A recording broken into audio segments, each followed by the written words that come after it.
మాత్రం అది నిరంతరం అన్ఇంటరప్టెడ్. ఆలోచించి చెప్పండి. 8 గంటలు సపోజ్ నిద్రపోయాడు ఒకడు, బాగా గాఢ నిద్ర అంటే, లోకంలో ఏదైనా ఎంజాయ్మెంట్, ఏదైనా నువ్వేదైతే ఎంజాయ్మెంట్ అంటున్నావో, సుఖం, ఇంద్రియ సుఖం ఏదైనా కానీ, ఏ ఇంద్రియ సుఖమైనా కానీ 8 గంటలు మధ్యలో అన్డిస్టర్బ్డ్గా, అఖండముగా అంటే అన్డివైడెడ్, అన్డిస్టర్బ్డ్గా అనుభవించగలవా? 8 అవర్స్. ఛాలెంజ్. You can't.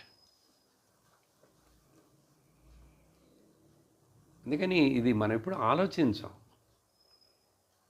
ఇదంతా ఆలోచించకుండా ఆలోచించేందుకు టైం ఇవ్వం. మరి అప్పుడు ఎప్పుడులా అర్థమవుతుంది? ఊరినేదో నీ మనసు తోచింది చెప్తే ఇది ఆలోచించు.